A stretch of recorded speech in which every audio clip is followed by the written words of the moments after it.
Benny Andersson was born in Stockholm in 1946 and grew up in a family where music was not just entertainment but part of daily life. His father and grandfather both played the accordion, and this early exposure shaped his lifelong connection to melody and folk tradition. As a child, Benny received an accordion at the age of 6 and quickly began exploring Swedish folk tunes and popular schlager music, developing an instinct for catchy, emotionally direct compositions. By the time he was 10, he had transitioned to piano, largely teaching himself and experimenting with harmonies that blended classical influences with pop sensibilities. School held little interest for him, and he left formal education early to pursue music more seriously. In his teenage years, he performed in youth clubs and small venues, gradually building confidence as a live musician. Early influences ranged from traditional Swedish sounds to international rock and roll, including Elvis Presley. This blend of styles became a defining feature of his later work. Even before fame, he was already showing signs of a composer who could bridge genres, a trait that would eventually help shape one of the most successful pop groups in history. First bands and the rise of the Hep Stars. In the early 1960s, Benny Andersson entered Sweden's emerging pop scene by joining local groups that played covers of international hits. His major breakthrough came when he became the keyboardist for the Hep Stars in 1964. The band quickly gained popularity, often described as Sweden's answer to British invasion-style pop groups. Their energetic performances and radio-friendly songs made them teen favorites, and Benny soon emerged as the group's musical backbone. While they initially relied on cover versions, Benny began contributing original compositions that helped define their sound. Songs such as No Response and Sunny Girl showcased his growing talent for melody-driven pop writing. The Hep Stars achieved major success with hits like Cadillac, turning them into one of the most influential Swedish bands of the decade. During this period, Benny's reputation expanded beyond performer to songwriter and arranger, giving him increasing creative control. His ability to blend piano-driven arrangements with contemporary rock elements set him apart from many of his peers. This phase of his career was essential, as it not only gave him national fame but also connected him with future collaborators who would change his life and the course of pop music history. Meeting Björn and the start of a songwriting partnership, a pivotal moment in Benny Andersson's career, came in 1966 when he met Björn Ulvaeus. Their meeting marked the beginning of one of pop music's most successful songwriting partnerships. At first, they collaborated casually, sharing ideas and experimenting with song structures while still working within their respective bands. Their creative chemistry was immediate. Björn brought lyrical sensibility and structure, while Benny contributed melodic sophistication and harmonic depth. Their first collaborative efforts were modest, but they quickly realized they could achieve more together than separately.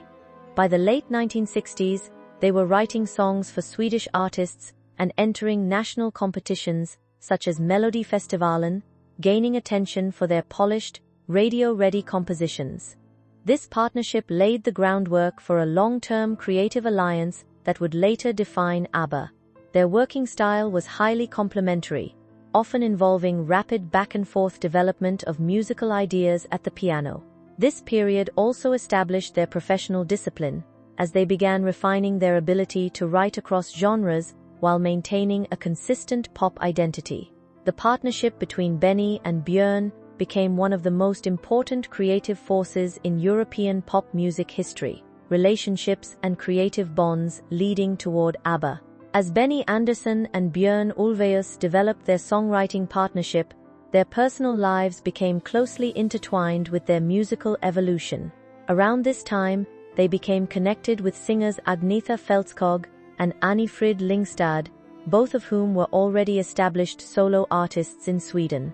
These relationships were not only romantic, but also deeply creative, as the four began working together in recording sessions and small performances. The blending of their personal and professional lives created a unique dynamic that would later define their group identity. Benny's relationship with Anni-Frid grew through studio collaboration, while Björn's connection with Agnetha developed both personally and musically. By the early 1970s, the four were frequently supporting each other's projects, contributing backing vocals, and experimenting with group performances. Their combined vocal textures revealed a powerful chemistry that went beyond typical studio collaborations. Although they were not yet a formal band, the foundation of what would become ABBA was already forming through shared creativity, emotional connection, and growing professional ambition. This period was essential in shaping both their sound and their public image as interconnected artists. Formation of ABBA and early breakthrough years. The early 1970s marked the official emergence of ABBA as a unified musical act. Initially performing under a long name combining the members' initials, they gradually refined their identity with the help of manager Stig Andersson. The shortened name ABBA eventually became official, symbolizing both simplicity and global appeal. Their early recordings, including People Need Love and Ring Ring, demonstrated a fresh pop sound built on layered harmonies and polished production. While initial chart success was modest, the group quickly gained attention across Europe. Their participation in Melodifestivalen with Ring Ring helped establish them as serious contenders in international pop music. Although they did not win, the exposure was crucial in building their reputation. During this period, the group refined their visual style, stage presence, and recording techniques. They also began collaborating with producers who helped shape their signature wall of sound approach. These early years were defined by experimentation, persistence, and gradual recognition, laying the groundwork for the global breakthrough that would soon follow with Eurovision success. Waterloo and the global breakthrough. The defining moment for ABBA came in 1974 when they entered Eurovision with Waterloo. The performance marked a turning point not only for the group but for modern pop music. Their victory at the contest introduced ABBA to an international audience almost overnight. Waterloo quickly topped charts across Europe and even gained traction in the United States, a rare achievement for Eurovision winners at the time. The song's glam rock influence, energetic performance, and catchy melody helped it stand out from traditional contest entries. Following this success, ABBA embarked on a series of European tours and television appearances that expanded their global reach. Songs like SOS and Mamma Mia further cemented their reputation as hitmakers. Their ability to combine emotional lyrics with irresistible pop hooks became their defining strength. This era also saw the development of their polished visual identity, including coordinated costumes and iconic hairstyles. By the mid-1970s, ABBA had transitioned from a Swedish pop act into a worldwide phenomenon, setting the stage for one of the most successful recording careers in music history. Peak success and worldwide cultural dominance. The late 1970s represented the peak of ABBA's global influence. Albums such as Arrival featured some of their most iconic songs, including Dancing Queen, Knowing Me, Knowing You, and Money, Money, Money. These tracks showcased the songwriting brilliance of Benny Andersson and Björn Ulvaeus, combined with the vocal power of Agnetha Fältskog and Anni-Frid Lyngstad. The group achieved chart success across Europe, Australia, and increasingly in North America. Their tours attracted massive audiences, and their television performances helped solidify their global image. Dancing Queen, in particular, became a defining anthem of the disco era, blending emotional depth with dance floor appeal. During this time, ABBA also experimented with international markets, recording songs in multiple languages to broaden their reach. Their success was not limited to music alone. Their fashion, visuals, and music videos influenced pop culture worldwide. Despite intense schedules and growing pressure, the group maintained a remarkable level of creative output. This period firmly established ABBA as one of the most commercially successful and culturally significant pop groups of all time. Personal relationships and emotional strains. Behind the global success of ABBA, personal relationships within the group began to change significantly. The marriages between Björn Ulvaeus and Agnetha Fältskog, and between Benny Andersson and Anni-Frid Lyngstad, were central to the group's early identity. However, the pressures of fame, constant touring, and creative demands placed strain on both relationships. Over time, both couples eventually separated, which deeply affected the emotional dynamics of the group. Despite public speculation, the members continued to work together professionally, channeling personal experiences into their music. Songs such as "The Winner Takes It All" and "One of Us" reflected themes of heartbreak, separation, and emotional resilience. These tracks were widely interpreted as autobiographical, though the artists often described them as fictional storytelling. The emotional honesty in their music became one of ABBA's most powerful qualities. While the personal breakups were painful, they also contributed to a deeper emotional maturity in their songwriting. This period demonstrated how personal experiences and professional creativity were deeply intertwined in the group's evolution. The final years and ABBA's quiet farewell. By the early 1980s, ABBA's creative momentum began to slow. Albums like The Visitors reflected a more introspective and mature tone, exploring themes of isolation, political tension, and emotional change. The group's earlier exuberance gave way to more reflective songwriting, signaling a shift in direction. Recording sessions became more challenging, and enthusiasm for large-scale touring declined. Although they continued to release singles such as The Day Before You Came and Under Attack, commercial impact was more limited compared to their peak years.